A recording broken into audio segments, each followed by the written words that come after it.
Sometimes the smallest act of courage happens over a cup of coffee. That quiet truth began on an ordinary Tuesday morning in a crowded downtown cafe where the smell of roasted beans and warm pastries floated through the air and sunlight spilled across polished wooden tables.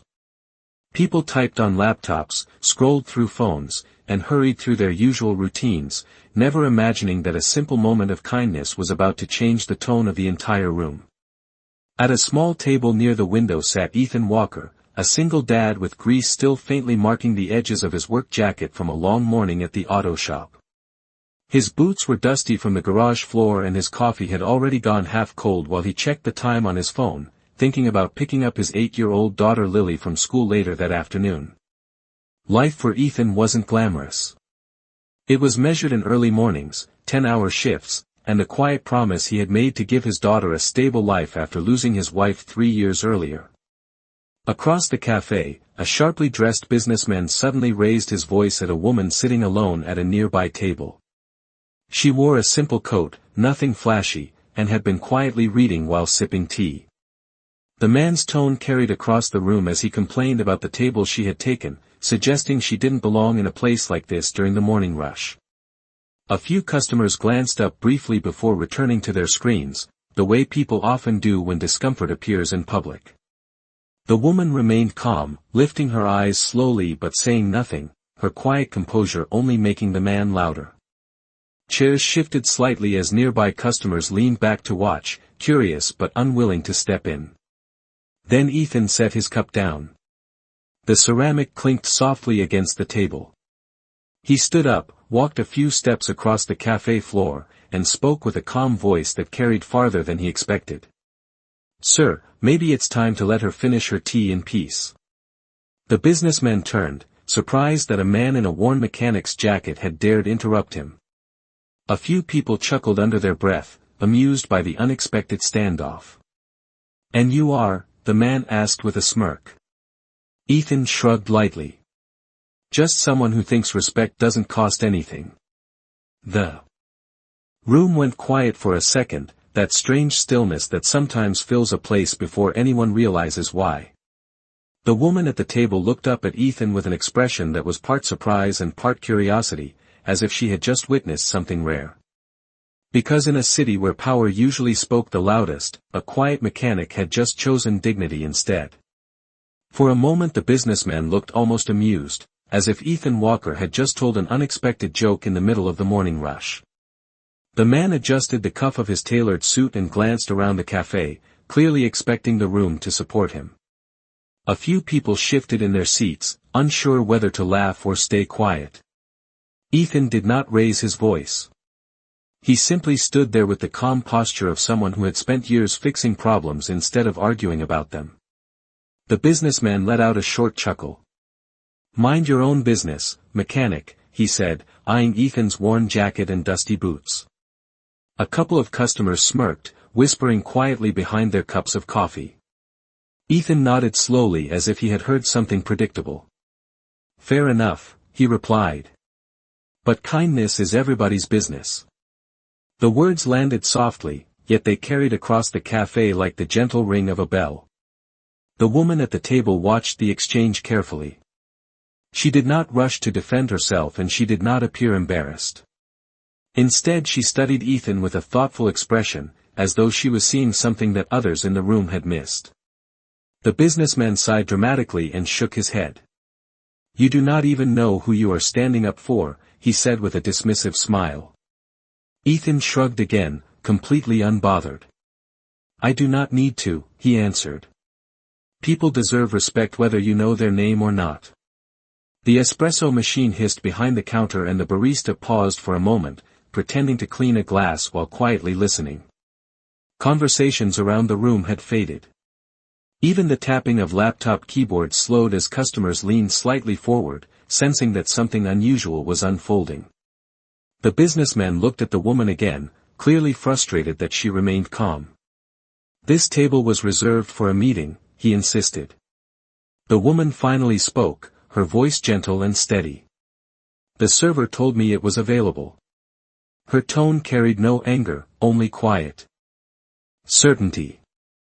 Ethan glanced toward the counter where the young barista gave a small nervous nod as if confirming the truth without saying a word. The businessman scoffed and reached for his phone, shaking his head as though the entire situation was beneath him.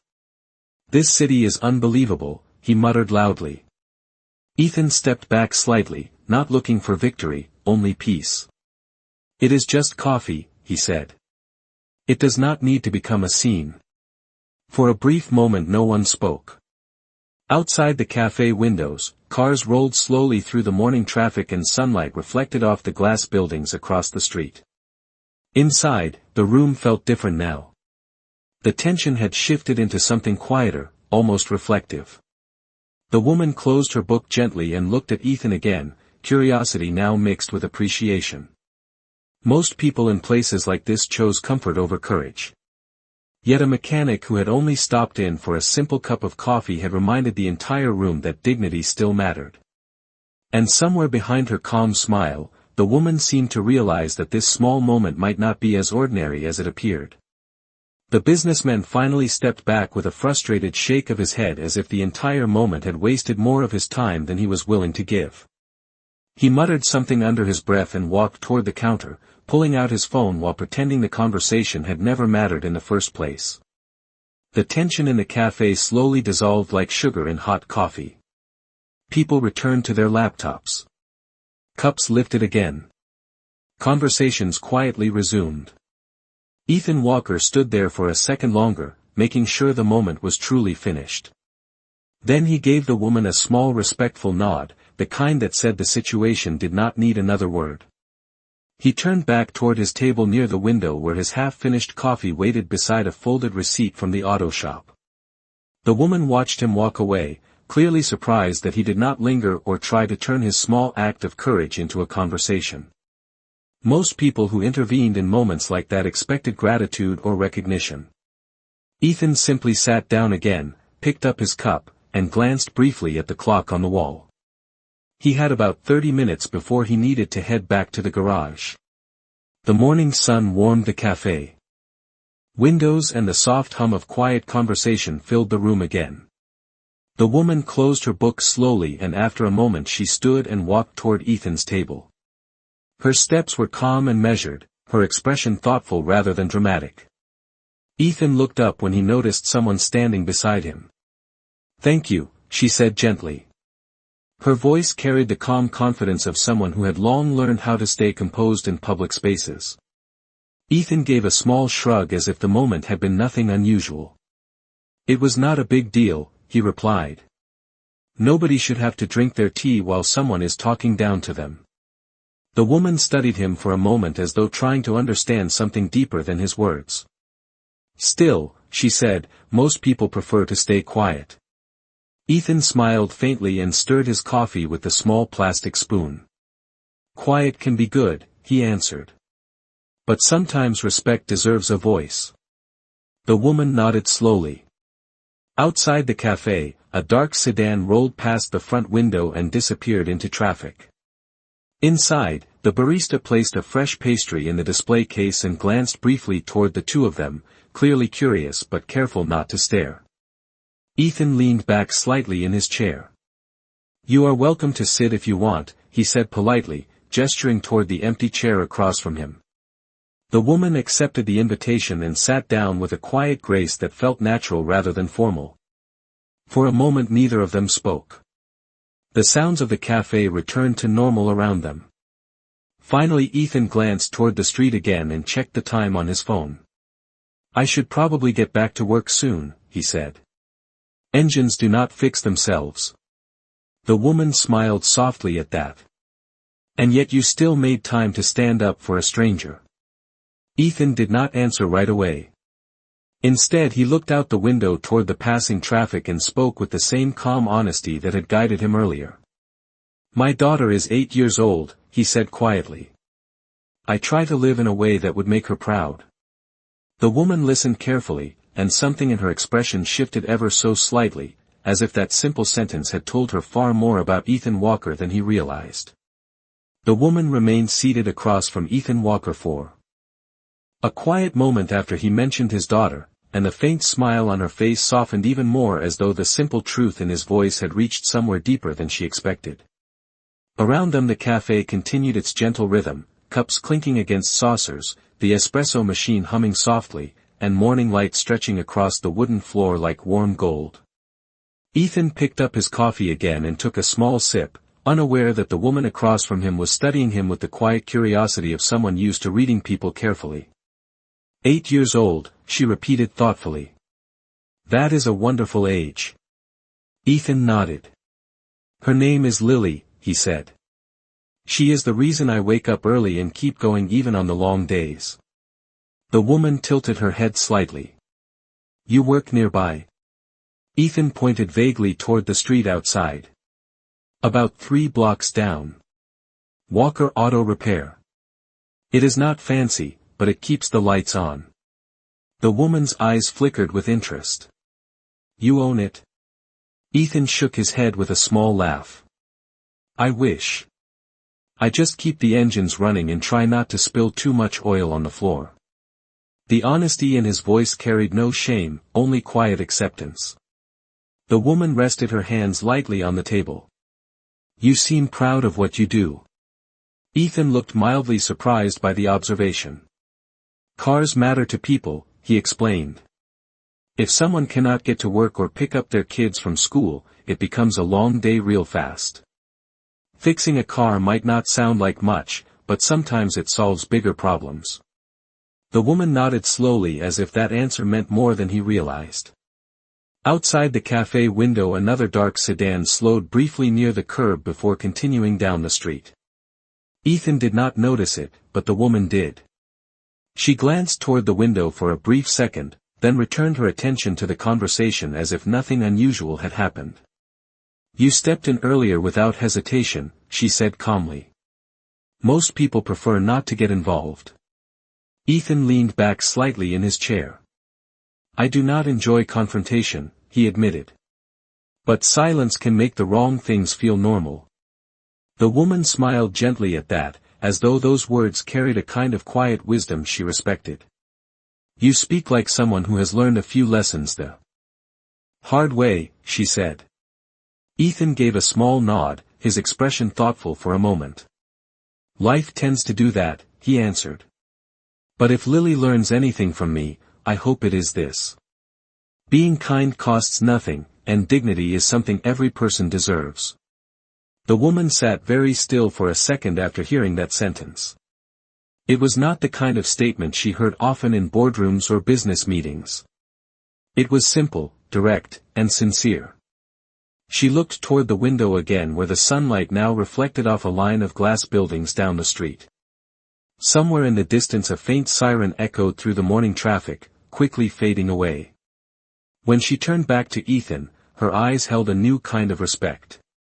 Your daughter is fortunate, she said softly. Ethan chuckled under his breath. I think I am the lucky one. For another quiet moment they simply sat there, two strangers sharing coffee in a busy city cafe. Yet beneath the ordinary setting, something subtle had begun to shift, the kind of quiet turning point that most people never notice until long after it has already changed the direction of their lives. The quiet moment between Ethan Walker and the woman lingered like the last warm note of a song, subtle but unmistakable. Around them the cafe had fully returned to its morning rhythm, the low murmur of conversation blending with the soft whir of the espresso grinder. Ethan glanced at the clock again and gave a small sigh as if reminding himself that ordinary responsibilities were waiting just outside the door. I should probably head back soon, he said with an easy smile. Engines tend to complain if you leave them too long. The woman smiled back. Then the city is fortunate to have someone who listens when they complain. Ethan chuckled lightly at that and reached for the receipt on his table, folding it absent-mindedly between his fingers. Just then the cafe door opened again and a tall man in a gray suit stepped inside. He paused for a moment near the entrance, scanning the room with careful eyes. Most people barely noticed him, assuming he was another business professional stopping in for coffee. But the barista behind the counter suddenly straightened and adjusted her apron, as if she had recognized something important without fully understanding why. The man's gaze briefly passed over. the tables until it landed on the woman sitting across from Ethan. For a split second his professional composure shifted into something closer to relief. He started walking toward them but slowed when he noticed Ethan sitting there. The woman raised one calm hand slightly, a subtle signal that made the man stop halfway across the cafe. He gave a respectful nod and quietly stepped back toward the door, pretending to check his phone. Ethan noticed the movement out of the corner of his eye but thought little of it. People came and went in cafes all the time. The woman returned her attention to Ethan with the same calm expression she had maintained all morning. "Your shop is 3 blocks away, you said?" she asked. Ethan nodded. "Just past Jefferson Street. The building with the faded blue sign." "Walker Auto Repair," she repeated softly, committing the name to memory as if it mattered. Ethan lifted his coffee cup again but realized it was empty. He set it down with a small shrug. "Looks like that is my signal to get moving." He stood up and pulled his jacket straight, the faint scent of motor oil still clinging to the fabric. "It was nice meeting you," he said politely. The woman rose as well. "The feeling is mutual." Ethan hesitated for a moment before speaking again. "I hope the rest of your day goes better than the start of it." The woman's smile deepened just slightly. "I have a feeling it will." Outside the window another dark sedan had now pulled to the curb, its polished surface reflecting the bright morning sun. The driver remained inside, hands resting calmly on the steering wheel. Ethan did not notice any of this. To him it was simply another busy morning in the city. He reached for the door handle of the cafe and paused for one last second. "Take care," he said with an easy nod before stepping out into the sunlight and the steady hum of traffic beyond the sidewalk. Inside the cafe the woman remained standing near the table for a moment longer, watching him disappear into the crowd of passing pedestrians. The man in the gray suit approached quietly this time.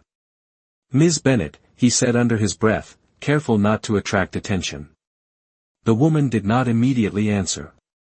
Her eyes were still on the cafe door where Ethan Walker had just left, and the faint smile on her face suggested that the morning's unexpected encounter had only just begun to reveal its meaning. The man in the gray suit stopped beside the table and lowered his voice even further, careful not to disturb the ordinary rhythm of the cafe. "Ms. Bennett, the board has been waiting for nearly 20 minutes, he said politely.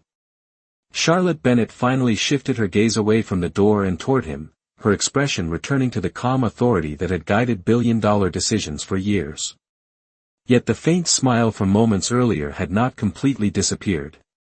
"I know, Daniel," she replied quietly. "But sometimes 10 unexpected minutes can be more valuable than an entire meeting." Daniel nodded with professional patience, though curiosity briefly flickered across his face. In the years he had worked as her executive assistant, he had watched Charlotte navigate negotiations with global investors and corporate leaders without hesitation. Yet the thoughtful look she had just given a mechanic leaving a cafe was something new. Charlotte reached down and picked up the book she had been reading earlier, closing it gently before sliding it into her bag. Around them the cafe remained blissfully unaware that one of the most powerful business leaders in the state had just finished drinking tea beside a stranger who thought she was simply another customer. Daniel leaned slightly closer. "Should I have the car brought around?" he asked. Charlotte glanced once more toward the window where Ethan Walker had disappeared into the flow of pedestrians heading down the sidewalk. "In a moment," she said. Her voice was calm but thoughtful, as though something about the morning had shifted her usual schedule in ways she had not planned. Across the room the barista pretended to wipe the counter while quietly listening, still unaware why the tall man in the suit seemed so attentive to the woman who had been sitting quietly with a cup of tea. Charlotte stepped toward the cafe window and looked outside. Down the street she could see the back of Ethan's worn work jacket as he crossed the intersection and continued toward Jefferson Street. There was something steady about the way he walked, not hurried but purposeful, like someone who carried responsibility without needing recognition. "Walker Auto Repair," she said softly, almost to herself. Daniel glanced up slightly. "Is that where he works?" Charlotte nodded. 3 blocks down," she replied. Blue sign, he said. Daniel followed her gaze toward the street for a moment before returning his attention to her. Would you like me to arrange something? He asked carefully, knowing her well enough to sense that the morning encounter had made an impression. Charlotte did not answer right away. Instead she watched as Ethan reached the corner and disappeared from view behind a passing delivery truck. The sunlight reflected across the glass buildings above the street, casting long beams of light through the cafe window. Finally she turned back toward Daniel with a thoughtful expression. No, she said calmly. Not yet. She walked toward the door of the cafe, her presence quiet but unmistakably confident. As she stepped outside, the dark sedan waiting at the curb immediately opened its rear door. Daniel moved ahead to hold it for her. But before getting into the car, Charlotte paused and looked down the street one more time. The city was already busy again, full of people rushing through their schedules, unaware that something unusual had just taken place over a simple cup of coffee. Charlotte Bennett allowed herself one final small smile. Because somewhere only a few blocks away, a mechanic who had spoken about dignity as if it were the most natural thing in the world had just reminded her that kindness still existed in places where power usually overshadowed it. And Charlotte Bennett was not the kind of person who ignored something that rare. The dark sedan pulled smoothly into the morning traffic, blending into the steady flow of the city as Charlotte Bennett sat quietly in the back seat. Daniel closed the door gently and moved to the front passenger seat while the driver guided the car down the avenue toward the glass tower that housed Bennett Holdings. For several seconds no one spoke. Charlotte watched the city pass by through the window, sunlight reflecting off tall buildings and busy storefronts, but her thoughts remained somewhere 3 blocks behind them. Daniel finally cleared his throat softly.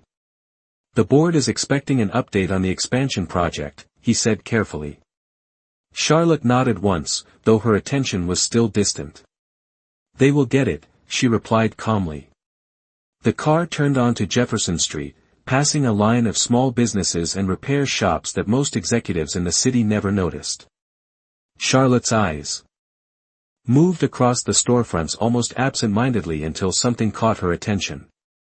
A faded blue sign hung above a modest garage door that was half open to the street. Painted across the sign were simple white letters that read Walker Auto Repair. Inside the garage Ethan Walker stood beside a pickup truck with its hood open, his sleeves rolled up as he leaned over the engine with the focused patience of someone who understood machines better than most people understood each other. Sunlight spilled through the open garage door and reflected off scattered tools resting on a long wooden workbench. Ethan wiped his hands on a rag and stepped back from the truck, studying the engine for a moment before tightening one final bolt with a steady turn of the wrench. The sound of the sedan slowing slightly on the street barely registered in his mind. For Ethan it was just another passing car among thousands that rolled through the city every day. Inside the sedan Charlotte watched him through the window with quiet interest. The scene was simple. No polished office. No conference table. Just a mechanic in a worn jacket doing honest work in a small garage. Yet the calm confidence in the way Ethan moved reminded her of the same quiet certainty he had shown in the cafe earlier that morning. That is him, she said softly. Daniel followed her gaze toward the garage. The mechanic? He asked. Charlotte nodded. Yes. The sedan continued moving forward but Charlotte raised one hand slightly. The driver slowed again, giving her another moment to look. Ethan stepped away from the truck and walked toward a small metal desk near the wall where an old radio played softly in the background.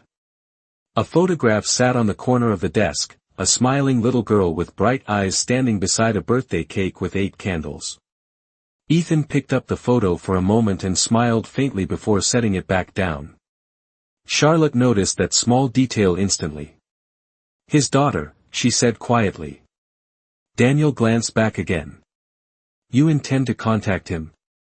Charlotte leaned back into the leather seat and looked forward as the garage slowly disappeared behind them. Not yet, she answered thoughtfully. Some things should happen naturally. The sedan turned the corner and the street shifted back to the polished glass buildings of downtown. Yet Charlotte Bennett's mind was no longer on the board meeting waiting 20 floors above the city. Instead she was thinking about a mechanic who believed dignity belonged to everyone and about the quiet courage that had appeared in the middle of an ordinary cafe without expecting anything in return. The elevator doors of Bennett Holdings opened quietly on the 32nd floor and Charlotte Bennett stepped into a conference room filled with polished glass walls and a long table surrounded by executives in tailored suits. Conversation stopped almost instantly as she entered. Charts glowed softly on a large digital screen showing numbers that most companies would consider unimaginable. Daniel took his usual place near the wall with a tablet in hand while the board members straightened their papers. Charlotte moved calmly to the head of the table and set her bag down with the same composed confidence that had guided her through hundreds of meetings like this. Yet something in her expression carried a different kind of focus today. "Let us begin," she said simply. The presentation started with reports about new developments, partnerships, and the expansion of a transportation technology project that could reshape several cities. Executives spoke carefully about revenue forecasts and construction timelines measured in miles of highway and millions of dollars. Charlotte listened without interrupting, her posture relaxed but attentive. When the last report finished, one of the board members leaned forward. "Charlotte, the numbers are strong. If we move quickly we could acquire 3 more development sites before the end of the quarter." Charlotte nodded slightly but did not respond immediately. Instead she looked out the tall glass window behind the conference table where the city stretched across the horizon. From this height the streets looked smaller, the people walking below like tiny moving dots crossing intersections and sidewalks. Somewhere down there, only a few blocks away, a mechanic was probably finishing another repair before the afternoon rush. Charlotte turned back toward the room. "Expansion is important," she said calmly. "But influence carries responsibility." The executives exchanged curious looks, sensing a shift in the conversation. Charlotte rested her hands lightly on the table. "Tell me something," she continued. "When was the last time this company invested in small businesses inside the communities where we operate?" A few members glanced at one another before someone answered. "We support local partnerships through vendor contracts," he explained carefully. Charlotte nodded but her expression suggested. She wanted something deeper. "Not contracts," she said. "Opportunity." Daniel watched quietly from the wall as Charlotte continued speaking with thoughtful clarity. "The backbone of every city is not its skyscrapers," she said. "It is the people who keep it running every day. Mechanics. Shop owners. Teachers. Workers who wake up before sunrise and do honest work without expecting applause." Several executives shifted slightly in their seats as they listened. Charlotte's voice remained calm but firm. "I want a new initiative prepared by the end of the week," she said. "A fund dedicated to supporting independent businesses in our downtown districts. Equipment grants. Infrastructure upgrades. Community investment." One board member raised an eyebrow. "That could involve millions of dollars." Charlotte gave a small smile. "Then it sounds like the right scale." Daniel typed quickly on his tablet, already drafting notes for the new program. The room slowly nodded in agreement.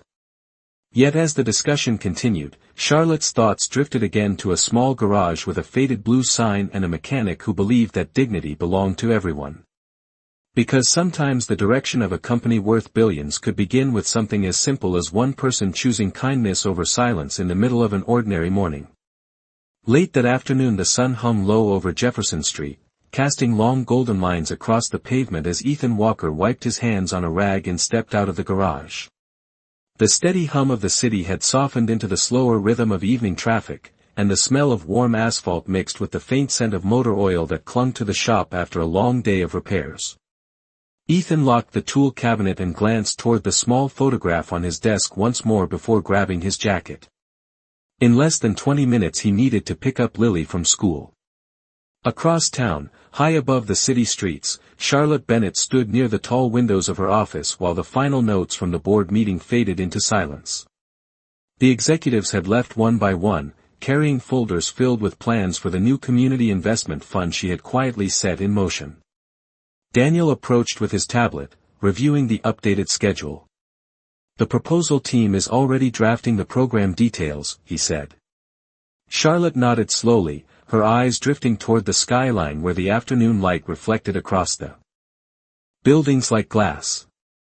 "Good," she replied softly. Daniel hesitated for a moment before speaking again. "And the first location?"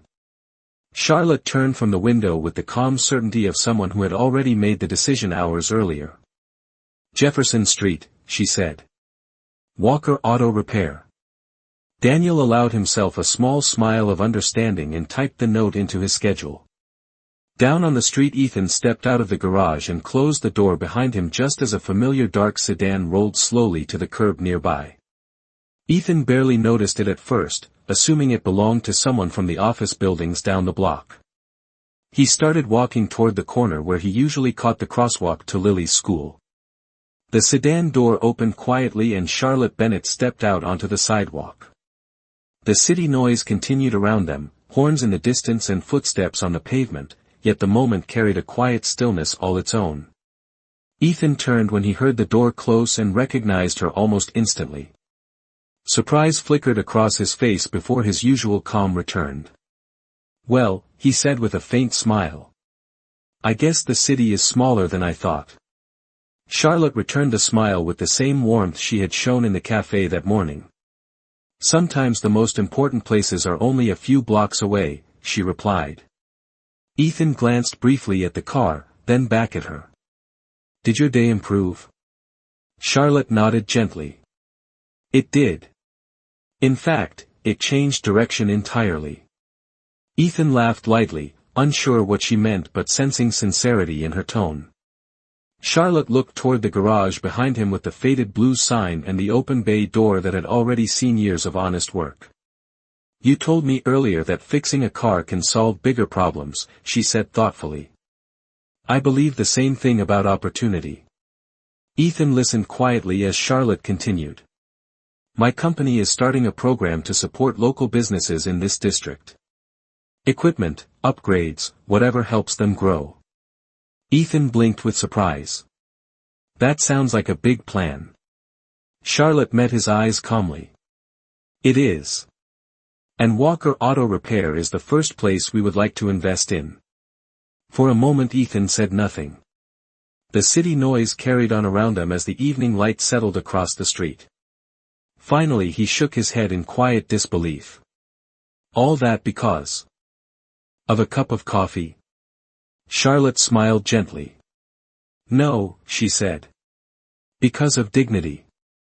Ethan looked down the street toward the school where Lily would be waiting and then back at Charlotte. The day had started like any other. Yet somehow a small moment of kindness had traveled farther than either of them expected. And as the sun lowered over Jefferson Street, both of them understood that sometimes the future begins in the quietest places, with a simple choice to treat another person with respect.